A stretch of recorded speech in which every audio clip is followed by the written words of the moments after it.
En is dit nie lekker om hierdie prentjies op die skerm te sien vanoggend nie, né? Prys die Here. Kom ons gee vir die Here 'n lekker handeklap vir dit.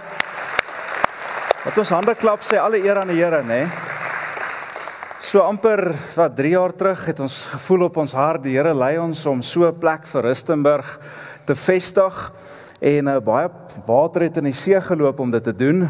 Baie planne en baie skuwe en baie grondwerk wat plaasgevind het. En toe uiteindelik aan die begin van hierdie jaar, toe sê die Here vir ons, dis tyd om te begin. En julle almal onthou by Visie Sondag het ons daaroor gepraat, Droom Sondag, en die Here het hierdie gevat en die plek staan dakhoogte vandag. Dakhoogte, en ek is so dankbaar teenoor die Here. Dis 'n 3D wonderwerk. Jy wonder, kan die Here nog wonderwerke doen? Wel, ek wil vandag vir jou sê hy kan. Gaan kyk na daai plek. Met 'n budget van R0 staan daai plek op hierdie stadium waar hy is, en dis vol van die Here se genade, dis vol van die generosity van soveel mense wat hier sit en nie eers hier is nie, mense wat dalk aanlyn ingeskakel is, mense wat nie eers in ons gemeente is nie, mense wat besef dat ons 'n hart vir 'n community wil hê as kerk. So ek is vandag so dankbaar, en ons is nog ver van klaar af, maar dit is vir my mylpaal dat ons op 'n plek is om gereed is om die dak op te sit. So ek het gedink ek gaan vir Pieter van der Westhuizen en vir Marley Du Plessis vra om ons te kom join hier op die verhoog. Julle kan vorentoe kom.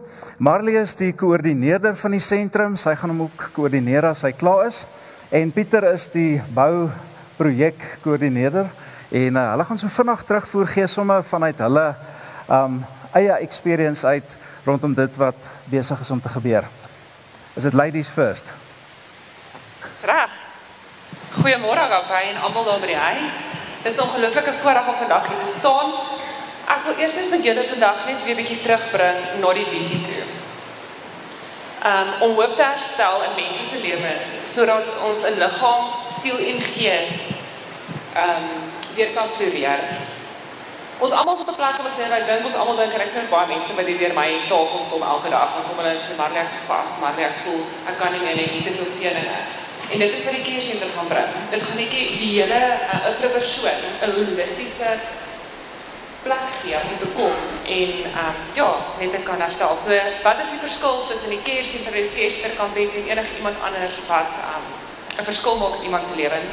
En dit is dat alles op een plek is. En dit is mense met wie ons kan vertrou. Dan die 8 areas, as julle daar so weer sien, dit is geestelike gesondheid, emosionele welstand, barmhartigheid, regshulp. Hieronder is basiese gesondheid, finansiële advies, vaardigheidsontwikkeling en gemeenskapsontwikkeling. Nou, die proses wat ons daar op plek wil hê, is dat ons een persoon het wat die hele plek oorsien, wat hom kan dat fokus op die visie, die missie en die strategie en die wenne natuurlik vir elke liewe area, sodat dit effektief kan vrugbring in mense se lewens. So ek staan vandag hier, ons het al redelik mense wat daar rolle vervul, wat ons van iemand wil hê, byvoorbeeld van die basiese gesondheid, indien daar nog enige mense in die mediese veld is wat wil betrokke is, dokters of iemand wat hulle hulp kan bied vir ons, asseblief kom teken op. Dr. Gerrit van Skalkwyk gaan daai deel vir ons hanteer. Met die finansiële advies, daar gaan Pieter van der Walt vir ons dit beheer. So enige iemand wat nog daar wil betrokke raak, kan net vir my of vir hom dan kontak. By ons vaardigheidsontwikkeling, dit is onder andere, een van die fasette daarvan is om ek soek, ek het werk, netwerkbasis te skep.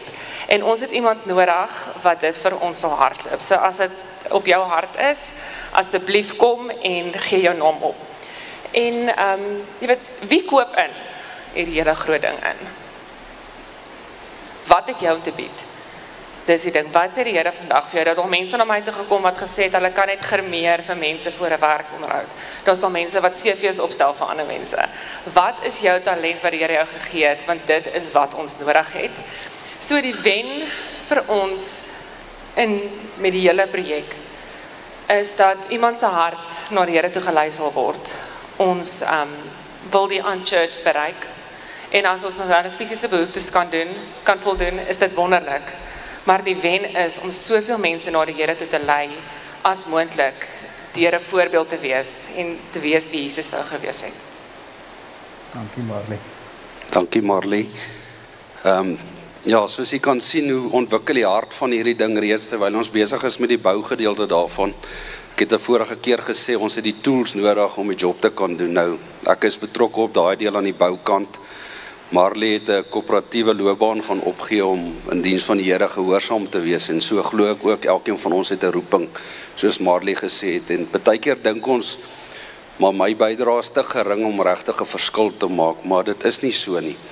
As ons kyk na die bouprojek, toe Dawie nou vir my vra, ek moet kom sê, maar hoe ver is ons en wat het ons nodig, toe besef ek, maar ek is eintlik hier vanoggend om te getuig van hierdie projek en van God se grootheid. Soos wat Dawie sê, ons het hierdie projek begin met 'n 0 balans in ons bankrekening. Ons het met skenking so 'n paar rand ingekry. As ek moet syfers noem, dink ek was ons kontant bydraes hier omtrent R150,000. Maar as ons gaan kyk wat is daar vandag, wat deur skenkings in terme van materiaal, arbeid ensovoorts ingekom het, is daar al oor R1 miljoen wat daar is, en ons het so op die stadium so R40,000 in die rekening oor. Ons gaan ons laaste geldjies nou die week wat kom gebruik om die pleisteraars en van die arbeiders te betaal. En daarom staan ek hier vanoggend en vra vir u, ja, julle sien wat op site aangaan, dis regtig 'n ding wat ons voel die Here ons geroep het om te doen, en ons wil vir u vra om die harte oop te maak. Ons is op die stadium wat ons eintlik maar finansies nodig het, want ons moet byvoorbeeld nou die vensters laat insit wat pas maak goed is. Ons het iemand wat help met die dak, dan die plafonne en al daai tipe goeder. So ek dink vanoggend daar as die 100 mense is wat net elkeen R100 gee, sit ons al klaar weer met R10,000. En ek weet, ek luister na Martin ook, die jeugfees kom op en dit voel of 'n ou dalk net geld vra heeltyd uit die gemeente uit, maar soos wat ek sê, ek dink as dit regtig in jou roeping is om 'n bydrae te lewer as deel van die liggaam van Christus, elke een van ons 'n hand of 'n arm en 'n been dra tog by op die einde van die dag om die doel te vervul. En ek wil jou challenge vanoggend, dis amper soos 'n vas, gaan en neem 'n doelbewuste besluit en sê, maar ek gaan hierdie uitete vandag opoffer, ek gaan daai R500 of ek gaan daai R1,000 vir die huis van die Here gee om hierdie care center te bou.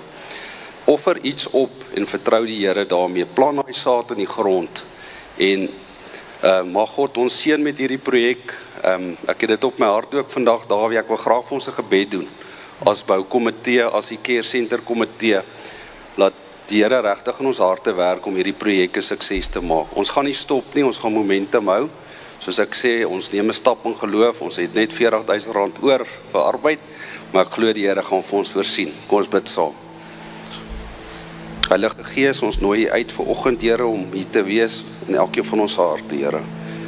En Here, ons dank en loof u vir u goedheid en u grootheid, Here. Dit wat u reeds gedoen het op hierdie projek, Here, staan ons in verwondering.